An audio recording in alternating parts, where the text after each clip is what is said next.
ser mais conservador.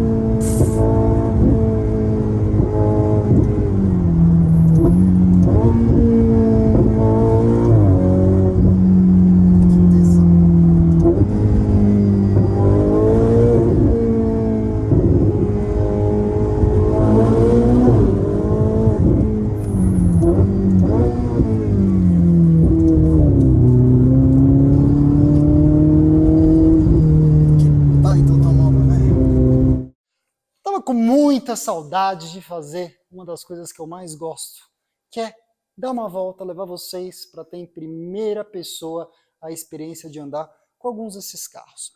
Hoje estamos aqui diretamente na Box Prime do meu queridíssimo amigo Marco Biaceton, que está cedendo espaço para nós, para contar um pouco para vocês de talvez aquilo que seja considerado uma heresia para muitos.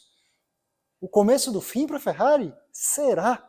Porque a última vez que a Ferrari utilizou o motor V8 turbinado, Enzo Ferrari ainda estava vivo e o carro responsável por isso era nada mais, nada menos do que a mítica F40. Vivemos um tempo onde a 458 Itália é um dos carros mais quentes de mercado atualmente. Será que é justificado ela ser tão apreciada, enquanto muitos esquecem da 488 que veio depois? Esse carro, meus amigos, a gente adquiriu ele alguns meses atrás por um baita amigão nosso. Tem uma coleção maravilhosa lá no Car Chase e ele cordialmente nos cedeu o carro para fazermos o que estamos fazendo aqui hoje. Saímos de 4.5, fomos para um 3.9, mantendo ainda o clássico V8 em 90 graus com virabrequim plano como manda o figurino desse tipo de Ferrari. Certo? Só que aqui acompanhado por um par de caracóis. No resultado da obra nós temos essencialmente 100 cavalos a mais e quase 20 kg de torque em cima da 458 Itália. 670 cavalos, 77 kg de torque. De como é que eu mantenho toda aquela experiência sensorial das Ferraris aspiradas até então num carro turbinado? Segundo o press release da Ferrari, um ser humano comum seria incapaz de perceber o turbo lag em carga. O tempo de resposta de acelerador da 488 GTB está parametrizado a qualquer carro aspirado. A 488 ela tem entrega linear de torque por ordem de marcha, certo? Se você olhar o aspecto técnico mesmo, esses 77 kg de torque que a Ferrari declara para esse carro, eles são disponíveis somente em sétima marcha a partir de 3.000 rotações. Até a sexta marcha, você motorista, o máximo que você vai ter acesso de torque vai ser mais ou menos 66 kg de torque, mas a 488 que vocês estão vendo não é uma Gran Turismo Berlinetta, um carro puramente coupé, ela é uma Spider. E seguindo a moda que foi iniciada com a 458 Itália, ela tem um teto rígido retrátil. Isso foi muito bem pensado da Ferrari, porque a gente sabe como era a vida para aquelas pessoas que escolhiam a via da Ferrari conversível com o famoso teto de lona. Rasgos, infiltrações, envelhecimento, um pesadelo de manutenção. E, obviamente, sendo um teto retrátil rígido, esse carro acaba apelando para os dois públicos, tanto aquele que quer o carro fechado, como aquele que também quer o carro com cabelos ao vento. Com uma grande vantagem, né? A Ferrari vai te dizer o seguinte, que apesar desse teto ser rígido, ele é cerca de 25 kg mais leve do que um mecanismo tradicional de lona. Afinal de contas, um teto rígido, será que isso é mais prático ou não do que o teto de lona? Se você não se convenceu até agora do mecanismo, pode ver ele abrindo e fechando. Vai ver exatos 14 segundos para fechar, 14 segundos para abrir. O que parece uma certa sutileza de design, na realidade esconde uma das Ferraris que, à época do lançamento, foi considerada a mais eficiente aerodinamicamente que ela já havia produzido para esse tipo de carroceria. A Ferrari conseguiu com a 488 um carro com até 50% a mais de downforce do que a 458 Itália, porém sem aumentar nem um pouco o coeficiente de arrasto desse carro. E acreditem em mim, esse benefício não é restrito apenas à versão coupé. Na versão Spider, com o teto fechado, os carros têm quase o mesmo coeficiente. E você deve estar se perguntando, bom, como é que ela faz isso tudo se não tem nenhum aerofólio, se não existe nada muito visível? E essa é a arte da Ferrari, ela nunca recorreu a nenhum tipo de aerofólio, de difusor escandaloso para garantir a pressão aerodinâmica dela, mas sim a uma série de detalhes completamente incorporados à carroceria. Quando a gente entra a bordo, esse talvez seja uma das questões que leve as pessoas normais a acreditarem que a 488 é só uma sutil evolução da 458 com motor turbinado. Porque a linguagem que você tem de ergonomia é essencialmente idêntica àquela que você vê no modelo que foi descontinuado, certo? Então, chave completamente de presença. Essa é uma Ferrari que não tem mais aquela necessidade de você ligar e esperar ela esquentar pelo menos 3 minutos para que a embreagem pegue uma certa temperatura. Não, esse carro tem um câmbio de dupla embreagem de 7 marchas. Aqui, nos modos de condução, clássica moda Ferrari, Wet, Sport, Race, controle de tração desligado, controle de tração e estabilidade desligado. Todos eles selecionados através do Manettino, que foi inaugurado na F430. Você vai falar, poxa, mas que carro egoísta, né? Não, na realidade você tem um instrumento de tortura para o seu passageiro aqui, que ele pode ver exatamente tudo o que está acontecendo em termos de velocidade de rotação com esse painelzinho aqui do lado. É natural que tudo aquilo que deixa de existir se torna raro, se torna desejado. Essa é a história do carro que veio antes da 488. Afinal de contas, o futuro desses carros vai ser sempre com motor turbinado. Aliás, se olharmos friamente para o caminho que a Ferrari está seguindo, com a 296 GTB, assim como a F90 Stradale, não só estamos falando de motores downsizing turbinados, como também associados a um motor elétrico. Os tempos modernos chegaram. E esse carro fica meio que no limbo, porque ele não é nem o V8 aspirado, girador, gritando, nem um carro híbrido. E será que isso é justificativa para a gente torcer o nariz para esse carro? Só tem um jeito da gente saber. E esse jeito é levando vocês para dar uma volta. Você que está chegando no canal agora, não se esqueça de se inscrever, ativar a notificação no sininho e deixar um like. E se você quer, está na dúvida de como navegar esse mar para comprar um carro desse perfil, não deixe de me procurar lá no Carchase. Bora dar uma volta. Deus me perdoe se você compra uma Ferrari por conta das aptidões dela de um automóvel normal. Vamos para o modo Race. Vamos desativar o modo automático do câmbio. A seta no volante, essa ergonomia Ferrari de todas as funções do volante é algo que me incomoda um pouco. É uma coisa que é meio perturbadora de você se acostumar.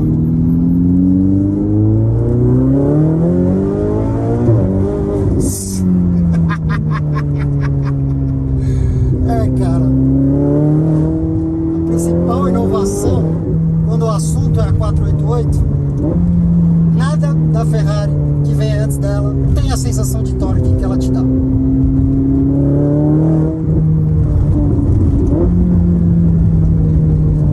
Te merece um pouco de tudo, né?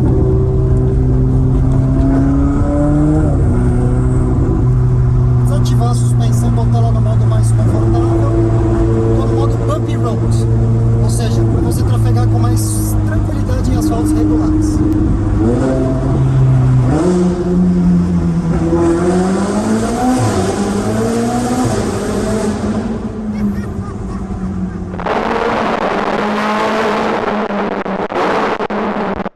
E há quem diga que a Ferrari turbinada não tem ronco.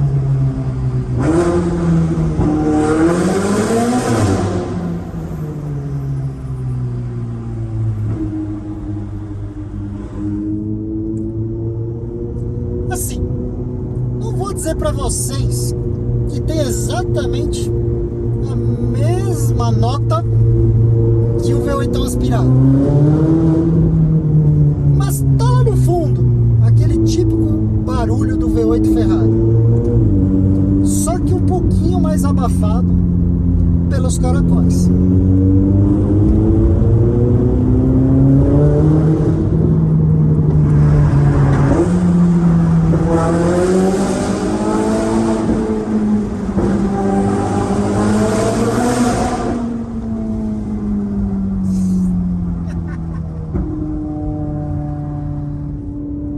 Isso é uma Ferrari.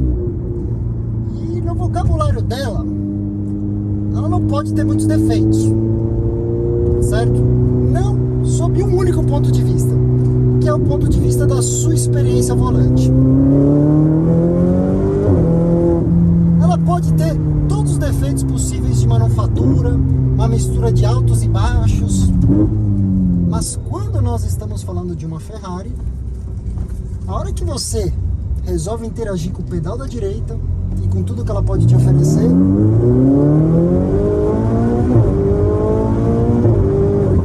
ela tem que ser sublime. E aí que tá. Será que essa Ferrari, com todo esse torque, essa resposta, continua sendo um carro puro? Um carro com uma experiência legal? Ou será que ela tá com o pé demais na modernidade? Onde os carros são cada vez mais velozes, onde cada vez mais a tecnologia faz você ser um super-herói e não necessariamente faz você batalhar pela performance, pelo desempenho do carro? Eu vou dizer pra vocês que sim, porque agora eu tô numa ordem de marcha alta, tava numa quarta marcha com giros bem baixos, tô a 3.000 giros. Esse nível de resposta, meus amigos, eu nunca vi num carro turbo. Mas a melhor maneira de explicar isso pra vocês é isso: botar uma quarta marcha, certo? Automaticamente eu tenho resposta. Tirei o pé do acelerador, de novo.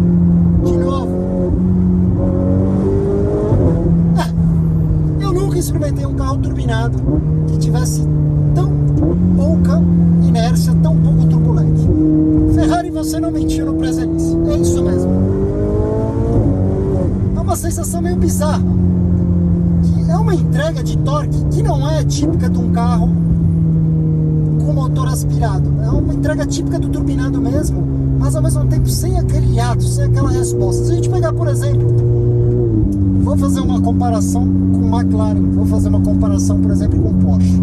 Por mais que essas companhias falem da tecnologia que eles usam, né, todos esses motores, seja o Flat Six sobrealimentado da Porsche, seja os motores da McLaren, você sente a inércia, você sente o atraso, o delay, certo? Típico do carro turbinado. Nisso, a Ferrari conseguiu se superar em relação a esses carros. Mas o ponto é, isso faz desse carro melhor do que aqueles carros? Eu acho o seguinte: a 488, ela tá bem no meio do caminho. Ela não é visceral, você não tem aquele senso de conexão com a máquina que você tem, por exemplo, numa McLaren, nem de perto. Porque afinal de contas, esse carro não é um chassi monocoque em fibra de carbono. Por outro lado, quando o assunto é usabilidade diária, conforto, praticidade, uma cabine ergonômica bem construída, com uma entrega de força muito estúpida, eu acho que você pode colocar a 488 GTB, por todas as razões que eu falei até agora, meio que numa liga de equação de uso, de proposta muito parecida com o 911 Turbo S. Obviamente, esse é um andar de cima de um Turbo S, certo? O Turbo S, ele se compara por performance, por conveniência com esse carro. Essa primeira marcha.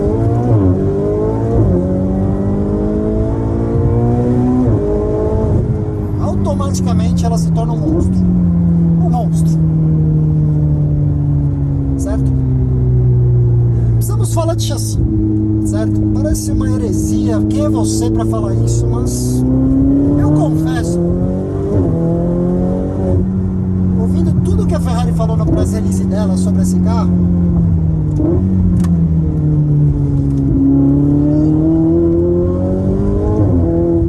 que eu ia estar a bordo de um carro basicamente que eu não fosse sentir nenhuma falta de rigidez.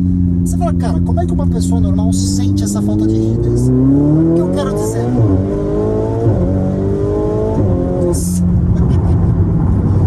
O que eu quero dizer? Em algumas ocasiões, você poderia ter uma frente um pouquinho mais pregada, certo? Ela poderia ser um pouquinho mais comunicativa, eu poderia ter um senso aqui, ó, com o volante, a hora que eu aponto o carro, de mais precisão. Mas assim, vamos lá. É um carro conversível, então naturalmente ela vai ter menos rigidez do que os demais.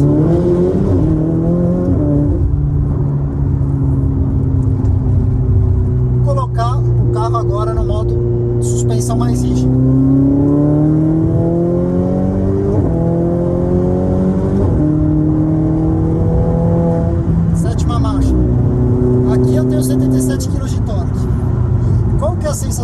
você tem geralmente uma marcha mais alta, né? Ó, sétima marcha, ó. Você tem uma relação muito longa, só que você tem uma força, um empuxo, que você sente que se não fosse realmente a relação tão longa, você tem muito torque, você tem realmente a plenitude do torque. E a sensação de entrega mesmo, que a Ferrari fala de linearidade, de entrega por marcha, na realidade, meu velho, é que isso aqui dá uma porrada nas tuas costas, em qualquer circunstância acima de 3.000 giros, que ó. E aí que me leva a um ponto muito interessante. Esse carro é apenas tração traseira. Em algum momento você deveria ter uma sensação meio de, não de instabilidade, mas de que talvez as rodas traseiras fossem lutar um pouco por tração. E ó, botar a segunda marcha, 5.000 giros. Lembrando que acima de 7.000 giros esse motor começa a perder eficiência da entrega de torque, apesar do pico de potência vir lá quase nos 8.000 giros. Ó.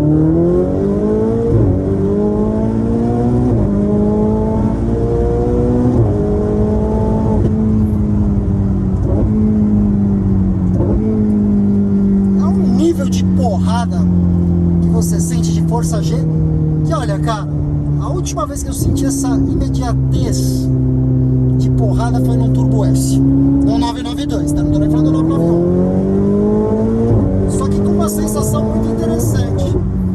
Para pessoas mais normais, que buscam um uso mais coringa do carro, a realidade é que a 488 Spider, ela é um 2 em 1, certo? Ela pode se comportar perfeitamente como um carro teto rígido, como ela pode se comportar perfeitamente como um carro conversível.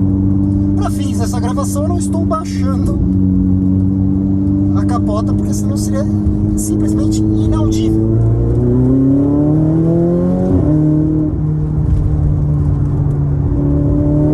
As curvas, freia, aponta.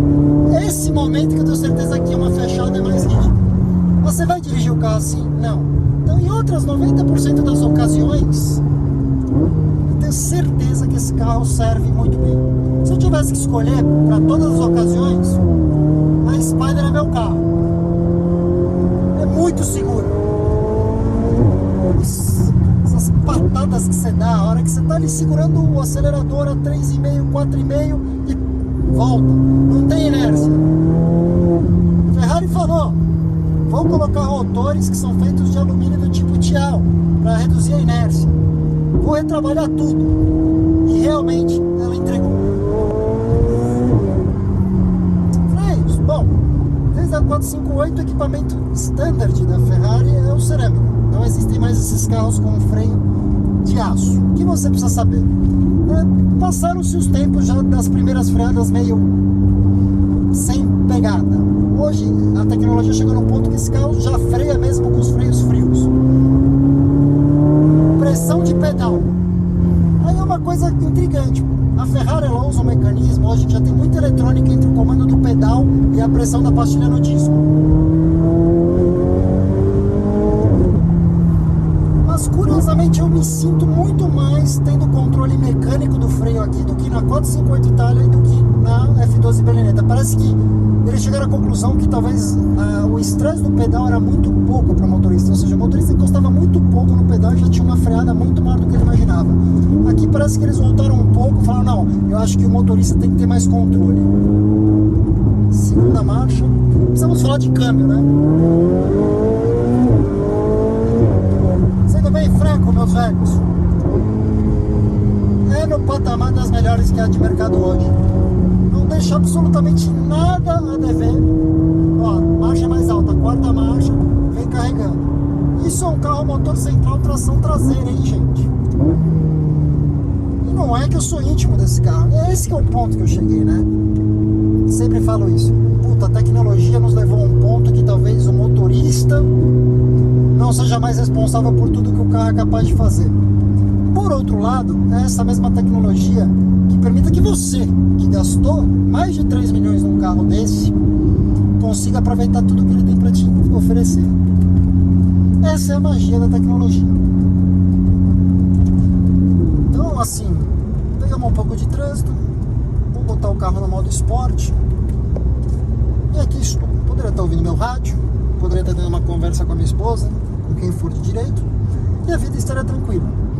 E é engraçado que mesmo com o escape para Kaprovic, o funcionamento das válvulas desse escapamento ele é muito civilizado. Ou seja, você precisa dar acelerador, ele entende, ó, passou dos 2.500, 2.800 giros, a válvula abre. Ou seja, você imaginou em 2022 que você poderia pegar uma Ferrari dessas, fazer uma viagem de 3 horas e chegar no destino como se você tivesse ido como um carro de passeio normal? Mas que ao mesmo tempo, a hora que você pressiona o manetino, bota o carro no modo completamente automático, tira do carro do automático, você tem um carro que é capaz de fazer isso. E é por isso que eu falo, muitas vezes o entusiasta torce o nariz para a modernidade, mas cara, muitos entusiastas deveriam ter uma oportunidade de experimentar o que é isso, porque é simplesmente foda. Tem defeito? Tem. Talvez não seja o carro que eu mais gostaria de ter na faixa de preço dela, mas eu consigo entender o apelo como ninguém. E Ferrari é um treco especial. Se você gostou desse vídeo, não se esqueça de deixar um like. Se você conheceu o canal agora, inscreva-se, ative a notificação no sininho. Bom, nessa tela final você pode ver os 2 últimos vídeos que eu fiz a bordo de Ferraris por aqui. Muito obrigado e até a próxima.